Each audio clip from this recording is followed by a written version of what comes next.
На денешната седница на владата на Република Македонија беше донесена одлука за воведување на флексибилно работно време на сите вработени од органите на државната управа. Со одлуката се утврди дека почетокот на работното време ќе биде помеѓу 7:30 и 8:30 часот, а завршетокот помеѓу 15:30 и 16:30 часот, со вкупно време трајање нормално на работниот ден од 8 часа. Како што беше најавено и во програмата на владата, со оваа одлука се регулира и двосменското работење на одредени институции како што се Управата за јавни приходи, Царинската управа, Управата за водење на матични книги, Министерството за внатрешни работи, подрачните одсеци во секторот за управно-надзорни работи во делот за граѓански работи, како и во Министерството за одбрана, за оделенијата за одбрана за регион со градовите и општините во состав, чие работно време ќе се одвива од 7 до 14:30 часот и од 14 до 21:30 часот, како и првата сабота во месецот, со време на работа од 8 до 16 часот. Ова одлука следи по серијата на консултации со јавноста, вклучувајќи ги и граѓанските организации, но и синдикатите. Ова е една од мерките со која што владата ќе ги превземе во насока на овозможување на подобри услови за работење на вработените во јавната администрација.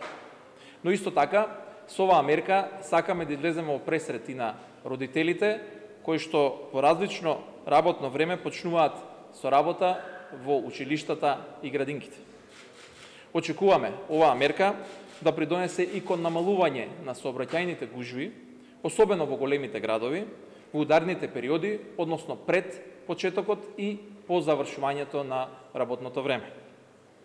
Одлуката ќе почне да се применува од 1 септември 2017 година, а оваа одложена примена се должи со цел да се овозможи на институциите да се прилагодат за примена на истата. Благодарам, ако имате прашања, повелете. Повелете?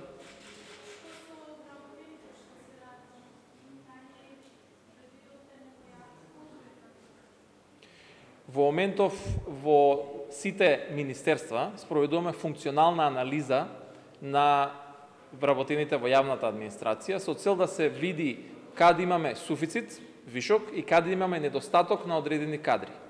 Веднаш по завршетокот на оваа функционална анализа ќе бидат распределени и сите оние кои што во овој момент немаат соодветна работна задача.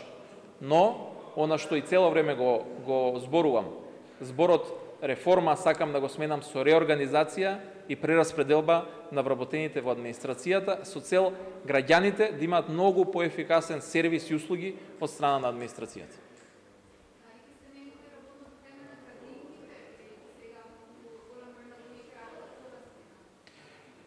Обратна е логиката, значи ги воведовме измените во работното време за да можат вработените да имаат шанса во јавната администрација да се прилагодат на работењето на градинките и училишните установи. Секако дека за оние кои што веќе ќе со новата одлука ќе почнат да работат во втора смена, ќе се следи и одлука со која што ќе треба и градинките и училишта да се прилагодат на новонастанатите услови. Но исто така сакам да најавам дека ова не е финален список на институции кои што ќе работат во 2 смени. Ова одлука постојано ќе се надополнува и ќе се видоизменува со цел да што повеќе го зголемиме бројот на институции кои што ќе работат двосменски и да излеземе во пресрет на интересите на граѓаните.